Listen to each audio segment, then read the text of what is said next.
What's good, ladies and gents? Welcome back to MKO Boxing, aka MKO Pugilism, where we talk all things boxing.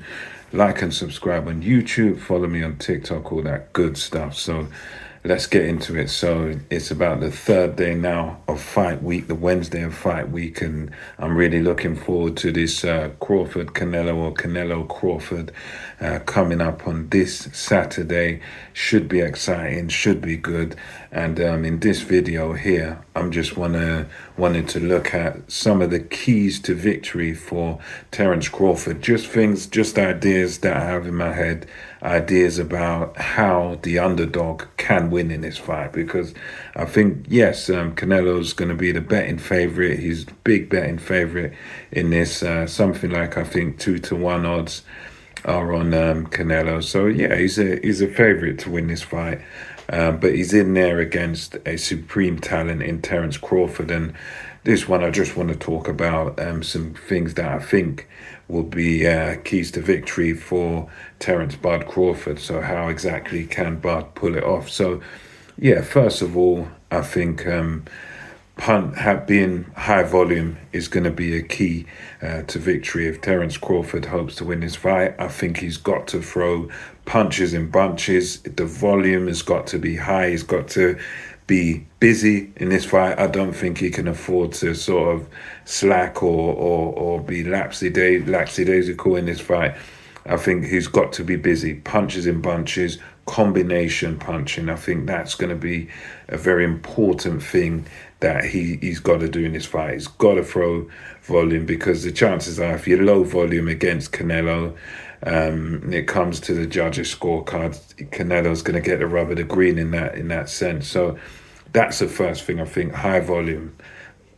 Secondly, I think he's got to, as Teddy Atlas would say, make Canelo pay a toll, or make him pay a price every time he comes in with a jab. So in other words, what Crawford's got to do is, whichever stance he's in, if he's in the southpaw stance, he's got to make sure that he's hitting Canelo with that jab, lining him up and hitting him with that jab every time Canelo comes forward. So Canelo shouldn't be able to come forward and try and get to him without having to take a jab off of Terrence Crawford on the way in. So I think that's another important thing. He's got to use that jab as a weapon, as an offensive and defensive weapon. So every time Canelo sort of steps in or steps to him, he's got to make Canelo pay with a jab. So every time Canelo comes forward, Crawford should be hitting him with a jab, making sure that he never gets in range or never gets close to him without paying that toll, paying that price with a jab. So whatever stance in, if he's in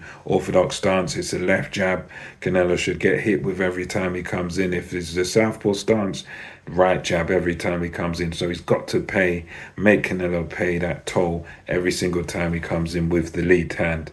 And what he can do is, when you do that, when you're making the man pay every time he comes in, you can sort of control the range. So if you're making sure you're the first one to land as he comes in, he's taking a jab, then that means he's got to dance to your beat, and he's got to, dance to your tune in a sense, and you can kind of control the range. And I think that's an important thing there, where Terrence Crawford use that lead hand, control the range, make sure you get him with the jab every time he comes in. Also related to that point, I think, is that Crawford can't afford to allow a guy like Canelo to get set. So obviously Canelo, he has the power advantage. He's the stronger guy. He's probably not the taller guy, but he's the sort of thicker set, stronger guy. He's the more powerful puncher of the two. So he's got to do that, their combinations, try and control the range with the jab, and make sure that he's always busy, he's always bothering Canelo and not allowing Canelo to get set. Because if you allow Canelo to get set, then Canelo can land his power shots. But Crawford's got to be busy and got to be throwing that jab at him all the time, and making sure that he doesn't allow Canelo to get set and get into position to throw his punches. Because Canelo's one of those guys, he's flat-footed, not the fastest of feet, so he likes to get set and throw his punches from that when he's nice and sort of flat-footed and he's ready. And Crawford's got to stop him from being able to get set. He's got to do something to bother him, and with the jabs, with the combinations, and make sure Canelo doesn't get set and ready to punch. I think that's another thing. Another point I think is that Crawford has got to be able to make sure that he doesn't do any unnecessary movement, because we saw against William Skull, Skull, yes, he was able to sort of stay out of Canelo's way, but he spent the night running away and staying out of Canelo's way, but then he wasn't landing any meaningful punches himself. He wasn't really doing anything offensively to win the fight. So Crawford has got to avoid that. Yes, you can move, but he's got to make sure he's not just wasting energy on unnecessary movement. When he moves, he's got to move for a reason. He can't just be excessively moving and running around the ring. Don't waste any unnecessary energy. That's the key there. And I think another thing Crawford's going to have to do in this fight is he's going to have to stand his ground at certain points. And the reason I say that is because related to the last one, the same way that he can't afford to run, he can't afford to waste energy. At times, to show the judges that he's scoring points, he's going to have to sort of stand there and not have a trade-off, but he's got to sort of be in punching range with Canelo, land some shots, and then perhaps back off or move to one side or pivot or something. But at times in this fight, I think in order to show the judges that he's winning rounds, Crawford is actually going to have to stand his ground for certain points, not excessively, not too much, but he's going to have times in this fight where he's got to sort of stand his ground and do a bit of work, throw some punches, and then perhaps step off or move off to the side, a little bit of movement. But at points, I think standing his ground and showing Canelo that, yes, you're the bigger man, but I've got dog in me, I've got fight in me, and I can stand and have a go with you. I think he's got to do that as well, to stand your ground at certain times. Also, I think countering Canelo is going to be very important.